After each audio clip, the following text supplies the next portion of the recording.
Hi, everyone. Jonathan Brandt, Go Out Living. We have a special guest today. We have a Sophia Torini. Sophia is an emotional freedom technician, clinical EFT practitioner, specialist in hacking reality as well. Welcome. It's a joy to have you. Thank you for having me on your show, and it's an honor being here. Oh, appreciate it.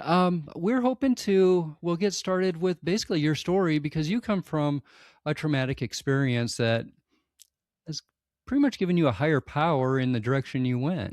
Yeah, so I always worked in medicine because I had a desire for helping people and healing. And my degree is in epidemiology, which is the study of diseases and clinical trials and infectious diseases.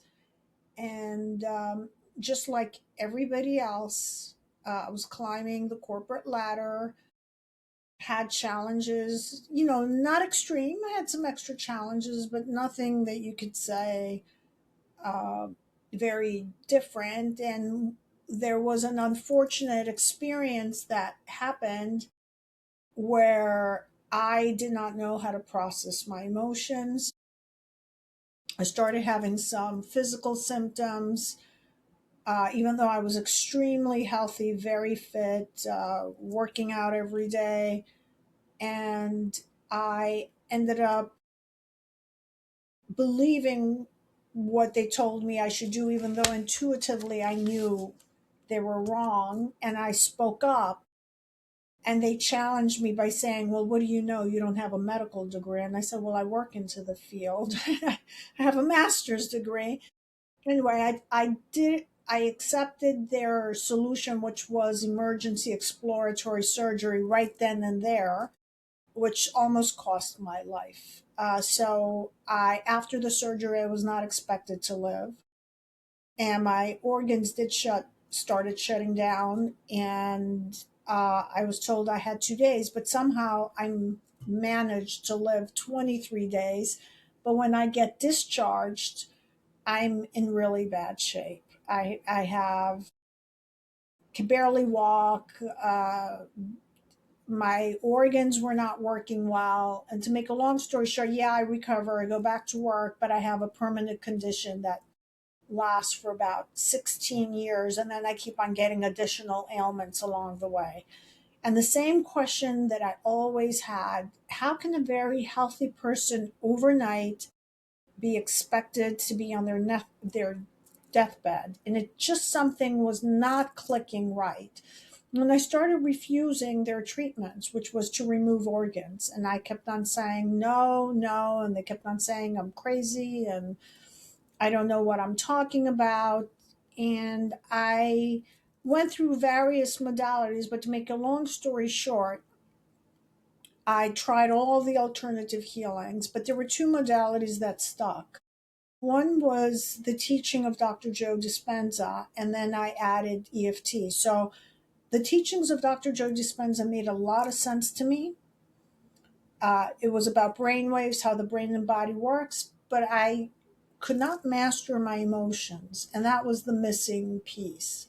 So basically, you follow the process and the teachings, you become someone else, meaning you're not this negative, angry personality that's always reactive, because that downregulates your genes. You're not always on high beta brain waves.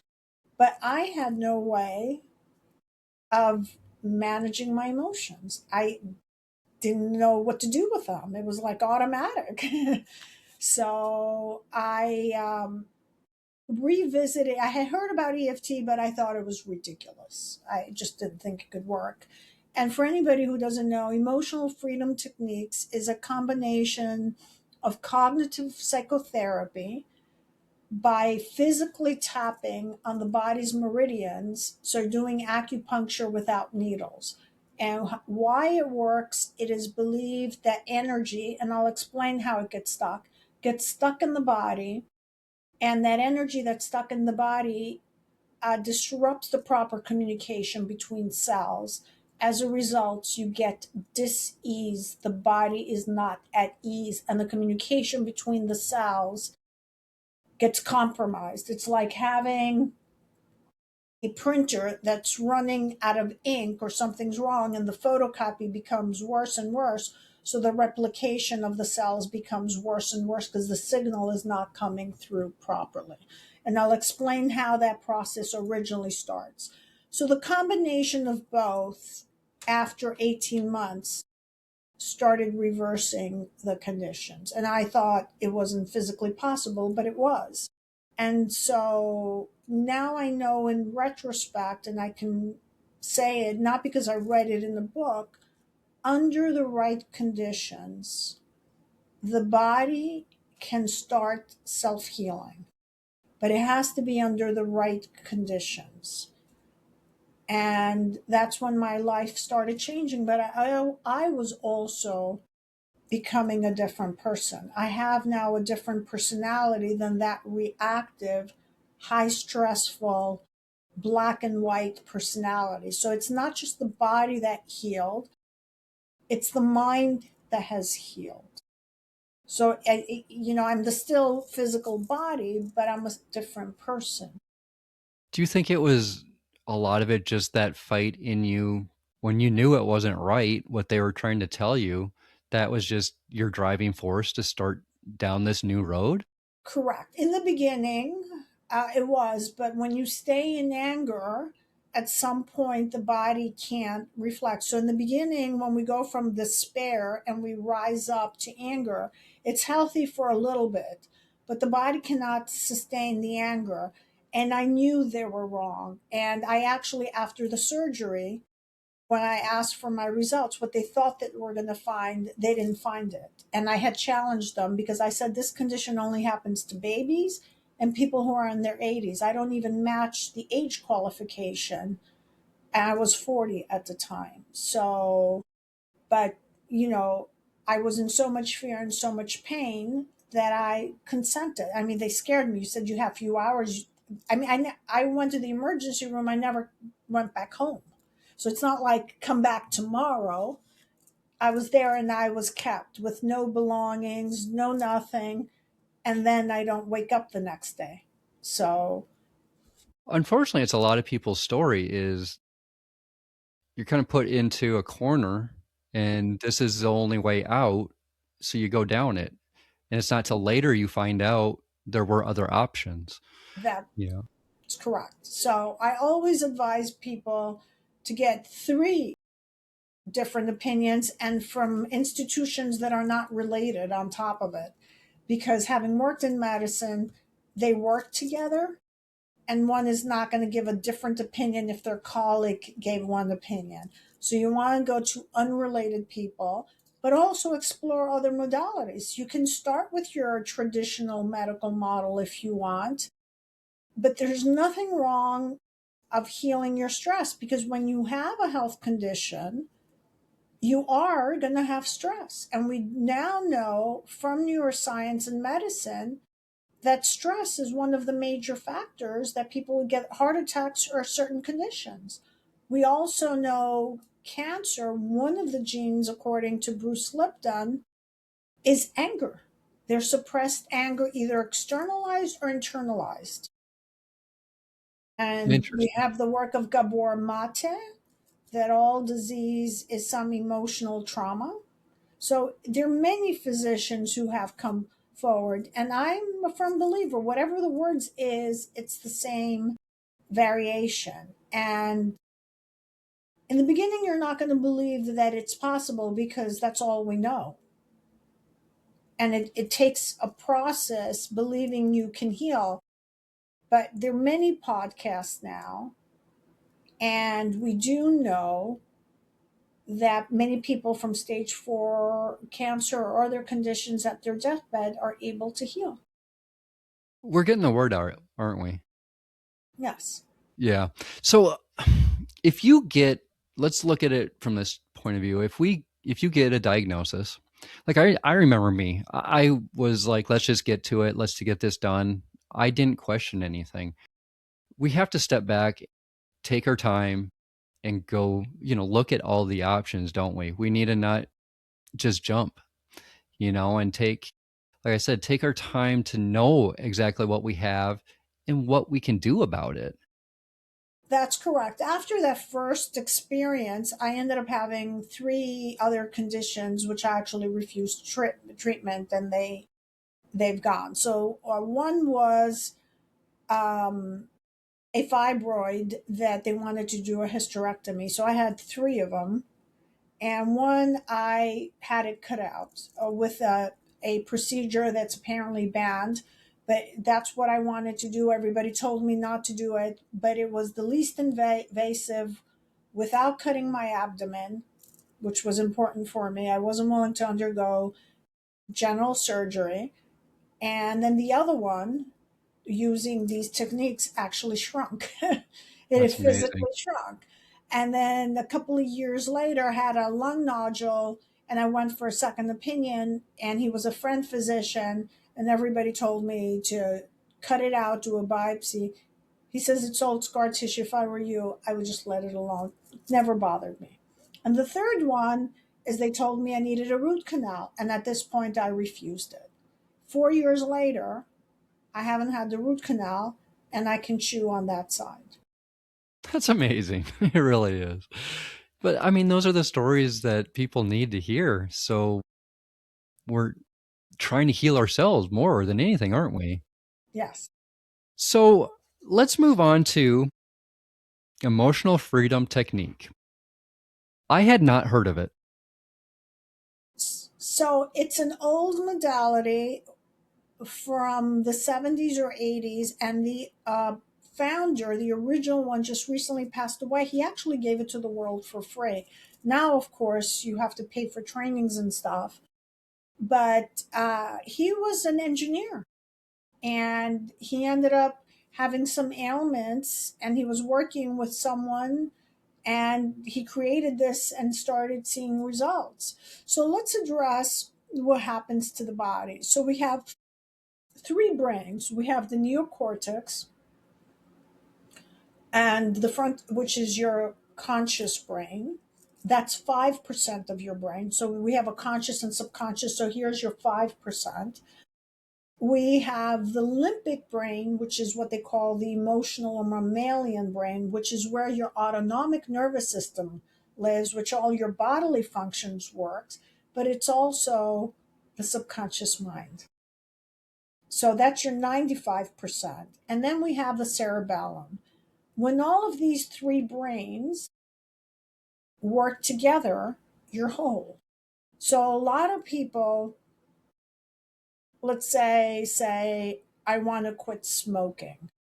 And their conscious mind is 5% says, yeah, I'm going to make a plan. They start, I'm going to wake up tomorrow. I'm going to do this. I'm going to throw my cigarettes. And then the next day, 4 hours in, they get anxiety in their body, which is their subconscious mind. Now they don't know what to do. The first thing they do is they go run back on the cigarette. So the conscious and subconscious mind have to be in alignment. And most people think their conscious mind is going to drive it. Well, a 5% is not going to win a 95%. It just doesn't work that way. So when you have a thought, I am angry, and now you start thinking, I'm angry because John cut me off when I was talking on the phone, or he didn't reply to this. Now you're creating more thoughts. That creates chemistry in the body. It's going to produce neuropeptides. Those neuropeptides are going to activate the limbic brain. You're physically going to produce chemistry inside the body, which is the emotion of anger.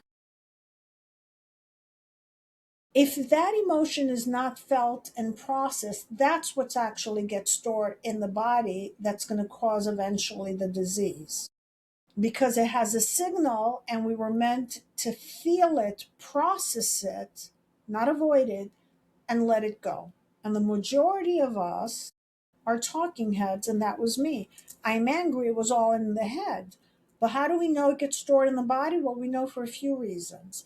Let's say you're going to give a public speaking, and all of a sudden you're about to go on stage, and when you were a kid you had a bad experience, all of a sudden you got a knot in your chest. That is from the old experience energy being stored. We also know from Chinese medicine and meta consciousness and other modalities that every organ stores a particular emotion. So the lungs hold grief, the heart holds heartache, the pneumonia is actually a diagnosis of fear of life, which is why shortness of breath. That's why during COVID, when we were told you're not going to live, everybody was having lung issues. They weren't having arm issues, they were having lung issues. And we were throwing everybody on an event at that point. Yes. So once we understand that these emotions get stored in the body, and there is the second law of thermodynamics that says energy can never be created or destroyed, but only be transmuted, now we know we need to feel the emotion and let it go. We're not supposed to feel it and hold on to it, that we tend to do, which I tend to do, and you can't let it go. That's what causes the dis-ease. And that's what caused me to get sicker and sicker. It was the rumination of the unfairness and what went wrong and how could they do it and how come I didn't speak up more, and all of these stories that were accumulating, because every time you have a thought, you're going to produce an emotion. And when the emotion is produced and you stay in the loop, you're going to produce another thought. And now you're on the hamster wheel and you're producing more chemistry. And imagine this chemistry, because it is, the emotion is a chemical signature. It's no different than you getting a shot of heroin, because that's chemistry too. So the only difference is the heroin, you shoot a needle, so you're getting addicted from the outside world. Here, you're producing it internally, and now you're addicted to your own emotions because you're not aware that you're doing it. Let's go back to a diagnosis that is horrible. From the technique, from that standpoint, how do we get rid of the stress? How do we relieve all that built up, like you said, whether it's anger, stress, to help get you on that road to recovery? First of all, we have to feel the emotion, acknowledge the stress or whatever the belief is. That's why this technique combines concepts of cognitive psychotherapy. So you're acknowledging, I'm afraid. So you say, even though I have this fear or this anger in my stomach or wherever it is, we identify where the organ is, and you want to put your awareness, and you also want to feel it, and you also want to breathe in your abdomen. And I'll explain why. When you do shallow breathing, you activate the sympathetic nervous system. The sympathetic nervous system will never heal you. That's high beta brain waves when your brain is looping like a hammer.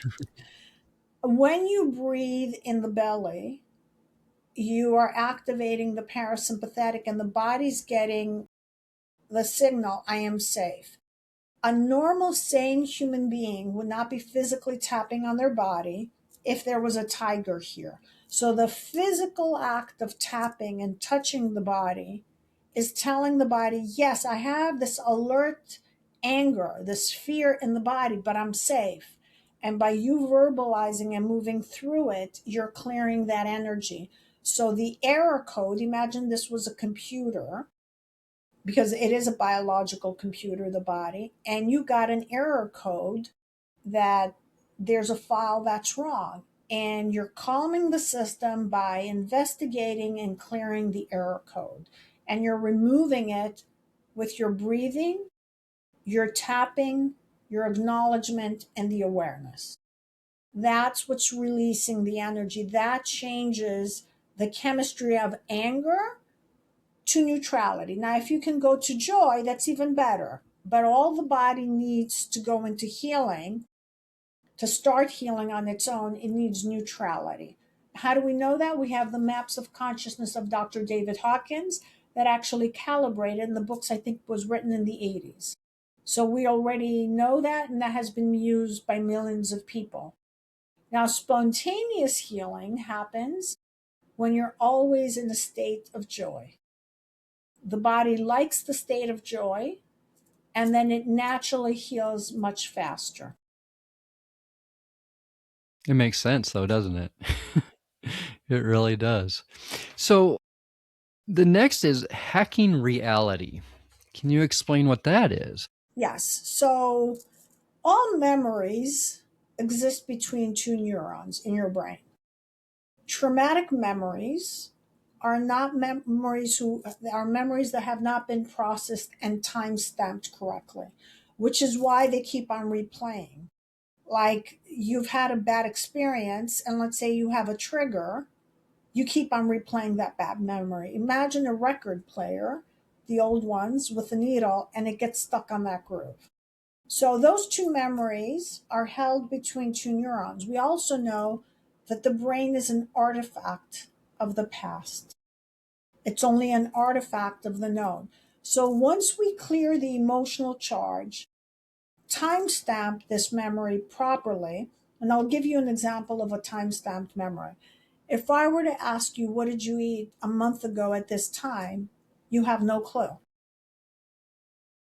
That memory, you ate it, got recorded, it didn't have any stress, so that got stored in your neocortex. Traumatic memories live in the hippocampus. So we clear that memory.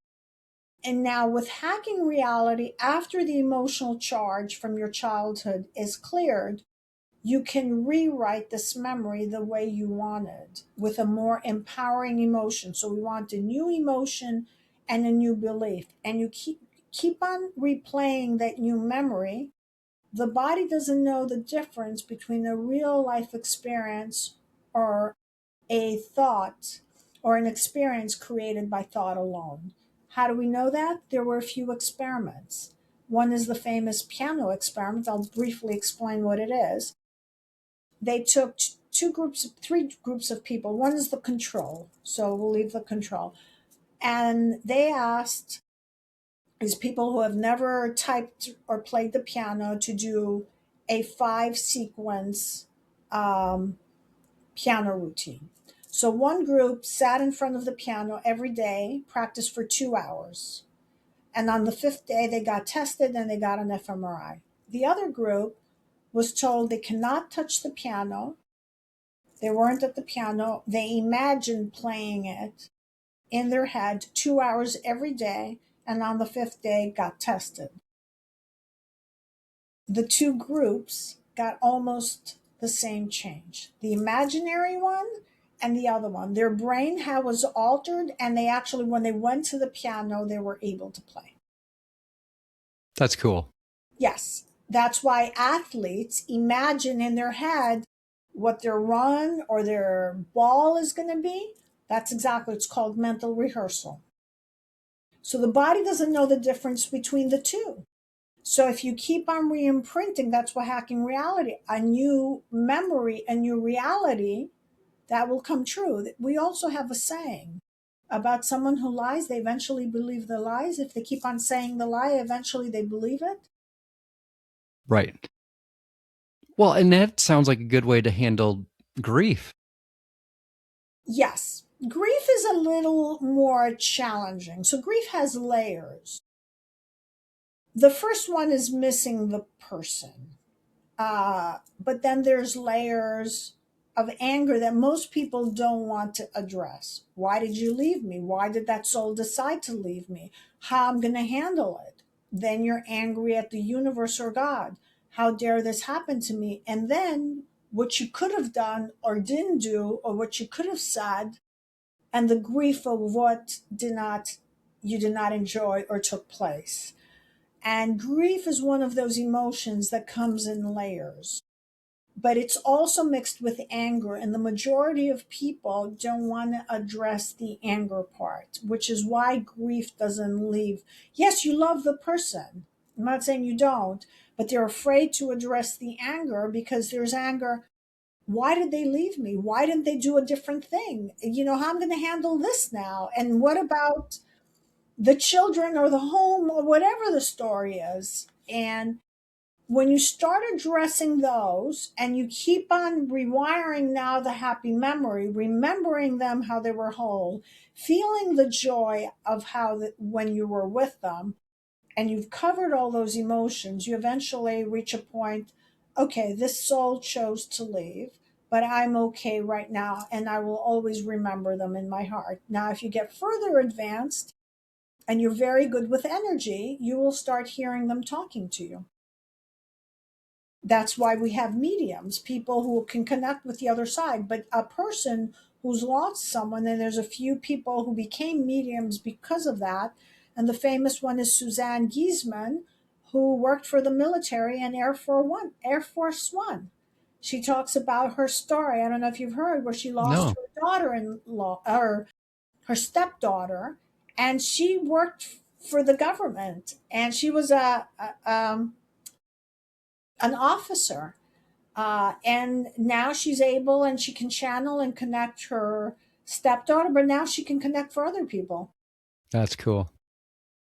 Very cool. Um, you mentioned Dr. Joe Dispenza and how inspirational he was for you. Could you give people a little look into what he did? I find him an exceptionally very grounded teacher that uses neuroscience, some epigenetics, and a lot of medical concepts, and gives teachings of how the brain and body works, and concrete practices that everybody can do to activate the self healing mode in the body. And one of the core principles is your personality, which is made of how you think, act, and feel, has created your personality, has created your personal reality. I'm sorry, your personal reality called your life. And in order to change whatever it is in your outer world, what we call your life, you have to change, which means you have to change how you think, act, and feel. And these three things map exactly to the three brains I said before. So he starts giving you practices, and there's a lot of meditation, but a lot of practices, not, and he's the one who's done it the most simplified, I would say. There's many of them, and the major teachers teach the same thing. Eckhart Tolle teaches the same. Dr. Sue Morter teaches the same. I just find him the simplest one. So, with saying from the simple aspect of it, when somebody is going through, again, what we've gone through, is there a simpler way to do things from connecting the body and the mind to the healing? Do you find that there's simpler ways than, okay, one at a time, or does it have to be done together? Well, you start with one of a time, but you're going to have to align minimum two to start seeing results, because you cannot have two opposing thoughts. You cannot believe and do a mental practice and your body has the knot and says no. And usually the body is that what holds the emotions. And Candace Perth actually proved, I think she got the Nobel Prize, that the body is the subconscious mind. So it's the subconscious mind that creates the disease and that has all these emotional setbacks. So the knot you have, the fear you have, the anger, the reactive behavior are all based on past experiences that are stored inside the body. And the body, in order to heal, has to feel safe. We can't let the body go rampant because it had so much trauma. And that's why, so with the mind yourself, it's going to be very hard to rail in the body. You can start with the mind, but you're going to have to find a way, some modality that is somatic. Now, there are a few, breath work, but by themselves they need some extra work. So breath work, and I'm talking about the fast breath work, not the 4, 6, 8 breath or whatever, that only changes your HRV and calms you down, those slow breaths. There's these other breath works shamanic breath work, alkaline breath work, whatever they're called, they actually bypass the conscious mind and start releasing emotions from the subconscious.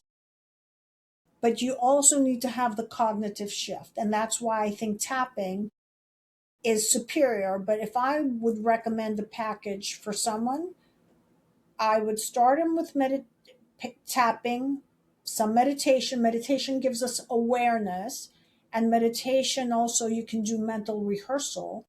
Start envisioning how your life is going to be, some breath work, and then when you're very anxious, you can do tapping with the simple breath works, the 639 and whatever, for a couple of minutes to calm yourself down. And all those practices together, it's a matter of time. If you keep on doing them consistently, sooner or later the body's going to heal. There is no way out. It will, because the body's feeling safe and it's releasing all the stored energy.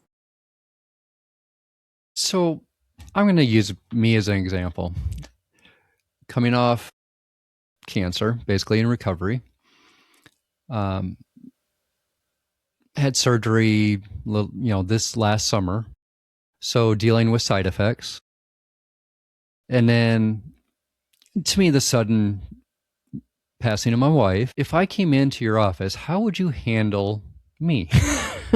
Okay. So first, I would start with whatever is in the forefront. We'll start with the now. So whether that's the grief or your own survival of the cancer and the fear, once you've had a cancer diagnosis, there's a fear it could come back. They always, they say in remission, they never say, and you're always fighting the cancer, right? This monster never leaves. And then I would address the cancer was not created in the now. I love to use metaconsciousness. So depending where the cancer is, there's a different biological track. I'll give you the example. People who have prostate cancer, they think it's prostate cancer. No, prostate cancer is basically having failed as a partner or having failed or lost a child. And that's why it goes to that sexual organ. Breast cancer for female, and if I remember well, I think it's the left, I can't remember which one, is a nest conflict. So once you know what the biological track is and you heal the emotion with that biological track, the cancer starts healing. But all the patterns have started between the ages of first trimester. Most people go to 7. I'll explain the reason to 7. I tend to stretch it to 13.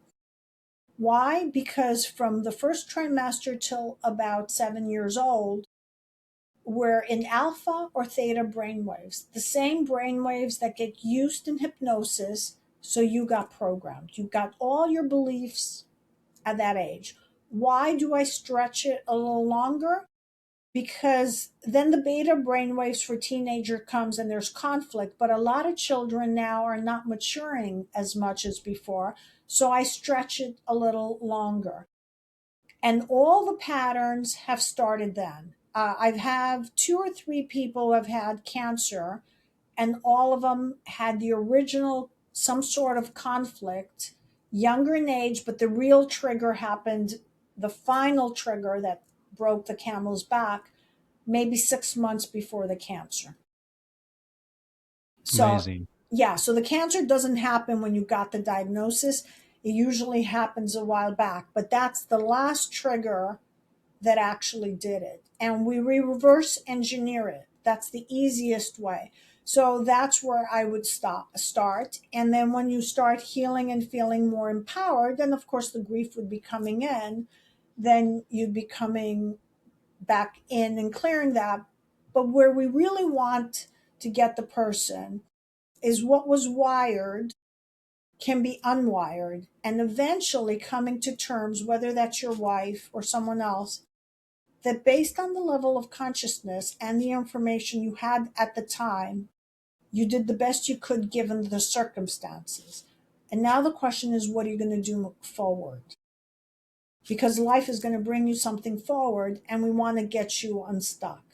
And people get hit with one thing after another. Once you go the downfall, you can't get out of it. And if you feel empowered and you started seeing some healing results and starting to believe that your body can heal, you're not going to fall for any mistakes and treatments, because I don't want to put any words in anybody's mouth, but all these treatments have direct effects. They're not side effects, they're direct effects that you have, and we know them. And they're very, very hard for the body.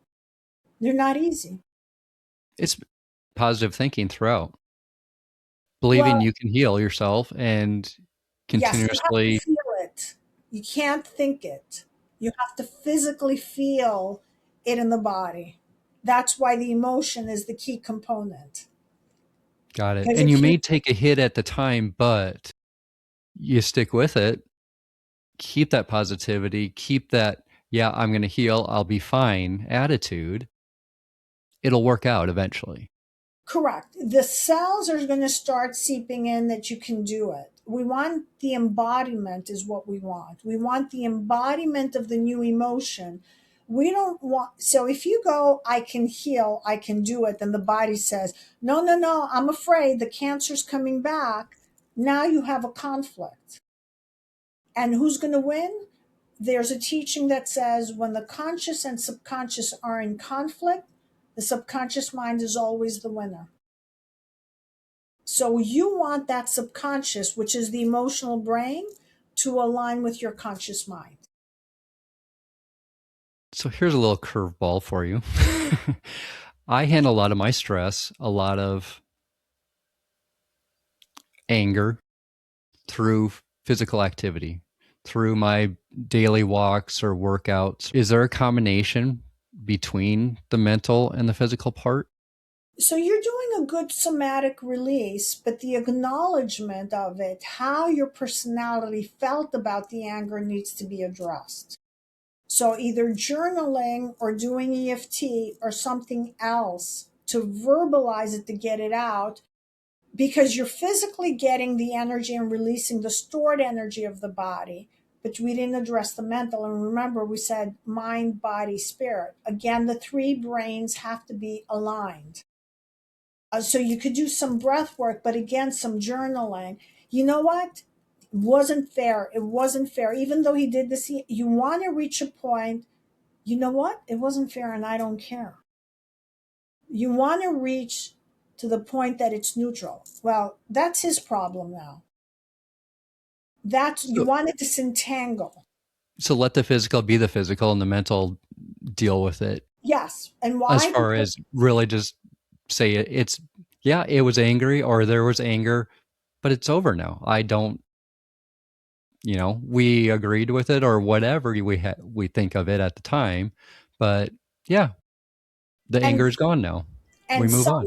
sometimes what may be required. So I don't recommend you go to the person and start screaming and yelling. That's not what we teach. But let's say you cleared it at home, whatever anger, you did your walk, you did your run, you did whatever it is, and now the same incident happens a week later. If you cleared it properly and now it's happened later and the person is in front of you, you can say, you know what, John? This makes me feel angry and it's disrespectful for my boundaries. But you say it in calmness and neutrality. I'm not sure this is going to work with me. Now, that is a very different situation. You feel now very empowered versus that you released the anger and you swallowed your voice.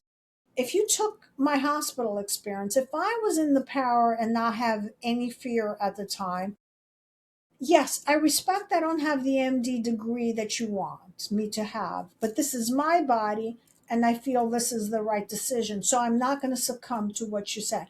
I respect your opinion and it might be right for you, but this is my choice. If I had done that, I would have avoided all the consequences that took place for 16 years. After the fact, I had to clear my anger, swallowing my voice, and making the wrong decision. Vocalizing it in the right way is releasing it. That's correct. That is correct. But you can't do it when you're in anger. That's why I suggest you practice in the mirror, you journal it out, you tap it out, and now you go back, because if you do it in an angry state, it's going to escalate. It starts accusing the other person. You point the finger, it gets defensive, and now you're a tug of war. Now you're getting angrier and you're about to blow up. You really haven't solved the problem. You made it worse. That's correct. Yeah. It makes sense. It really does. So, one more. Do you have, what is your piece of advice or insight for those who are dealing with a hard time right now? First, I'm going to give also a strange idea at the end. So, no matter where you are, there's always a solution. We live in two states of being. One is a state of survival. That's when the sympathetic nervous system has been activated, and you always see disasters because that system is prepared for survival and the worst case scenario, because we used to live in caves. And we have the state of creation where we actually create and find solutions. I'll give a concrete example and then another one. At some point, I don't remember, was it 100 years ago? We only had candles, right? We didn't have light. Not all people, when complaining every day there is no light. There were some people who said, you know what? There has to be another way. And the light bulb got created. The same thing with the phone. We didn't have phones. Now we have cell phones. It's interesting because Steve Jobs was a meditator. So he was into these practices. He says, no, there has to be a way that we can harness this invisible energy, the Wi-Fi, and get cell phones, right? So one is the survival, the people who believe there's no, the naysayers, this is the only one, and the people who live in a creative state. It actually affects two parts of the brains. So if we can access the sympathetic nervous system, those creative ideas come. Now, there's another concept, and we know from quantum physics, there's 3 experiments that got the Nobel Prize. One is the double slit experiment, where wherever you put your attention, that becomes your reality. So you're the one, based on your projection and your consciousness, creates the reality. And the Bible says, in my house are many mansions, let me show and prepare one for you. That statement means there's many other realities. Choose which one you want, and I will prepare that for you. So let's talk about health and some challenges. We know from the multiverse now what we live in the multiverse. And we do know there's more than one reality. So there's another you where you're healthy. There's another you who never got the cancer. There is a you that unfortunately passed away. And there's another you who's this version of you that will never get cancer again. And we do that, how we align, the frequency to align is our emotions and our thoughts, and mostly our thoughts. It's like changing your TV channel. There's the drama channel, and then there's a happy movie. All the channels are playing right now. We're not watching them all because our TV station is only tuned on one, but we can change it. And your heart and your emotion is the tuning station that can switch you to the channel. That's why the emotion is the fundamental key. So to the listener, there's another reality where you're whole. There's other reality that you're not struggling anymore. There's another reality where you have the relationship, the abundance, or whatever it is. And that's actually how mediums connect with the deceased ones, because there's a reality where the deceased actually live. By tuning into that frequency, they're trained how to pick that energy. So we also have another experiment called the double slit quantum eraser, goes back and rewrites time. So your now decision can go back and rewrite your past. That one got a Nobel Prize, and it's been done many, many times. That's why we use hacking reality. That's the purpose of it. If you go back and you rewrite your past, you're going to move to a parallel version of you that you're healthier and better. That is the key reason. And in the Bible, there's a practice called revision. And the two stories, the unjust steward, I'm not a religious person, just so you know, but these stories, allegories are true. The unjust steward rewrote his firing and didn't get fired, and the Potter house. Instead of throwing away the terrible pot he did, he remolded it and created a brand new pot of clay. So we want to revise our experience. We want to go in the past, release that traumatic memory that's pulling us, that's dragging us, that we can't move forward. And the last one that they got the Nobel Prize in 2022 is non-locality. So pretty much when there's no observation, the reality doesn't exist. So if you drain your attention off of what you don't want to have and you keep on draining it, that reality will fall away. You've opened up my eyes to a lot today. I mean, it's exciting to me. Yes, It explains a lot and how simple things can be if you put your mind to it. correct. Correct. But it takes a little process to start seeing it.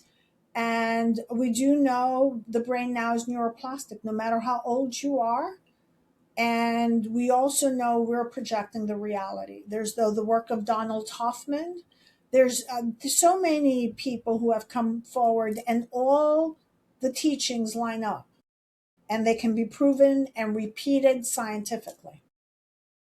There's so many questions I have right now. Well, if there's one dire question, you go ahead and I have a few more minutes. If there's a dire question, happy to answer. I love talking about this stuff, and I like to help people. Well, it was interesting. I saw a story today on individuals who are, I'm trying to remember the term they said, but they're living longer with good cognitive function. And they're finding that the brain itself has a lot of different neurons, and then they're, you know more than I do, but they're finding they're still immature, even though these gentlemen are in their late 80s, 90s. Can you talk on that at all, of how Yeah. that's happening? Yes. Well, there's a few things we can. First of all, at the I don't know everything, but I know some. Let's talk about age.